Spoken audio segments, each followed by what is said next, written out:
Todas as crianças chegam ao mundo com um potencial criativo extraordinário. Elas imaginam sem limites, inventam sem medo e sonham com coragem. Mas algo acontece com esse poder à medida que elas crescem. O sistema educacional, na sua essência, foi construído para formar trabalhadores, não criadores. E sem perceber, ensinamos nossas crianças a evitarem o erro a todo custo. E quando uma criança tem medo de errar, ela deixa de tentar, ela deixa de arriscar, ela deixa de ser original. O medo paralisa a ousadia e a criatividade, que precisa de ousadia para existir, começa a sufocar. Estamos sutilmente treinando a criatividade para fora delas. As crianças arriscam, tentam, exploraram, elas não têm medo de estar erradas. Mas à medida que crescem, o medo do julgamento, o medo de serem ridicularizadas, as silencia. A criatividade não desaparece como mágica.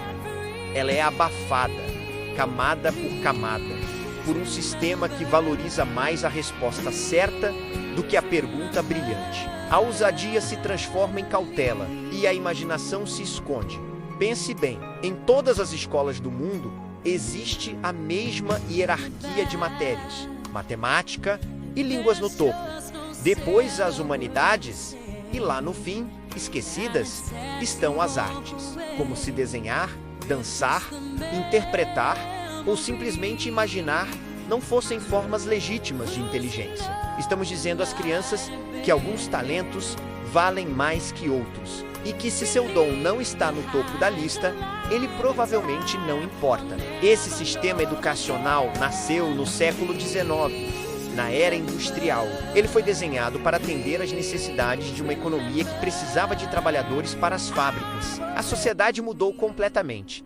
Desde então, o mundo mudou. A tecnologia mudou, mas a educação, em sua estrutura fundamental, continua quase a mesma. Estamos preparando as crianças para um mundo que não existe mais. Estamos educando crianças para um futuro que é completamente imprevisível. Ninguém tem a menor ideia de como será o mundo daqui a 20 anos. Não sabemos quais empregos vão existir, nem quais problemas teremos que resolver. Mas temos certeza absoluta de uma coisa: somente quem for criativo, adaptável e souber aprender constantemente, conseguirá navegar nesse futuro. A criatividade deixou de ser um luxo, ela é uma ferramenta de sobrevivência. Se uma criança não está disposta a errar, ela nunca, jamais criará algo original, porque ser original significa fazer algo que talvez não funcione. Mas nossas escolas e nossa cultura transformaram o erro em um inimigo, na pior coisa que você pode fazer. O erro é estigmatizado, e isso mata a imaginação mais rápido do que qualquer prova ou teste padronizado. Estamos punindo o ingrediente essencial da criatividade. A história de Gillian Lynn é um exemplo perfeito. Nos anos 30, ela era uma criança na escola, mas não conseguia se concentrar. Era inquieta, distraída, e a escola achava que ela tinha um problema de aprendizagem. Seus pais a levaram a um médico. Depois de ouvir a mãe listar todas as dificuldades de Gillian, o médico pediu para conversar a sós com ela. Mas antes, ligou um rádio. Assim que eles saíram da sala, a pequena Gillian se levantou e começou a dançar lindamente. O médico virou para a mãe e disse: "Sua filha não está doente. Ela é uma bailarina." Gillian Lynn foi para uma escola de dança e se tornou uma das coreógrafas mais bem-sucedidas do mundo, responsável por espetáculos como Cats e O Fantasma da Ópera. Agora, pense nisso por um segundo.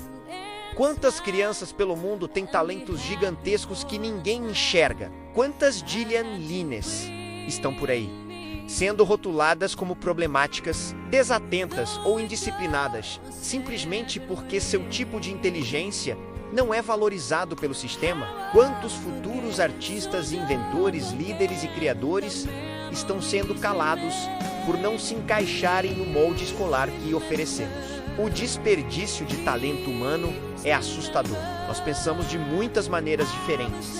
Pensamos visualmente, em sons, em movimento.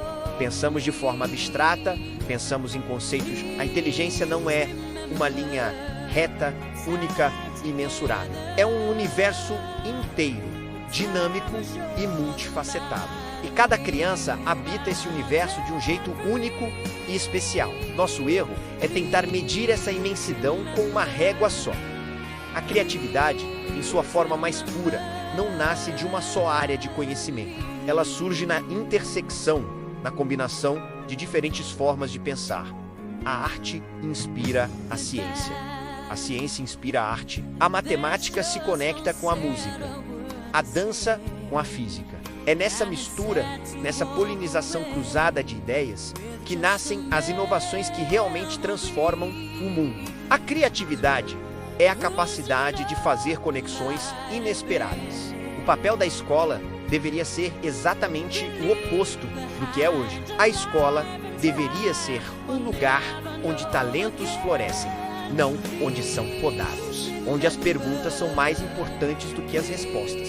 Onde cada criança é vista como um universo criativo a ser explorado e não como um recipiente vazio a ser preenchido. Mas hoje, para muitas crianças, a escola se torna um funil, um molde único para bilhões de mentes diferentes, que acaba espremendo a originalidade de cada uma delas. Cada criança carrega dentro de si um potencial criativo, que pode literalmente mudar o mundo. Nosso papel, como pais, educadores e sociedade, não é controlá-las, mas libertá-las. Não é moldá-las em algo que queremos, mas orientá-las a descobrir quem elas são. Nosso maior dever não é silenciar sua imaginação para que se encaixem no presente, mas sim protegê-la e nutri-la, para que elas possam construir o futuro. O presente da imaginação humana é o que nos trouxe até aqui. É o que nos permitiu criar arte, ciência, cidades e sonhos. E é essa mesma imaginação que levará as próximas gerações para além de tudo o que podemos conceber hoje. As crianças já nascem criativas. Nosso maior e mais urgente desafio é não desensiná-las. O futuro pertence a quem mantém viva a coragem de imaginar, a coragem de errar, a coragem de criar. E toda criança já nasce pronta para isso. Basta que o mundo permita que elas sejam quem já são.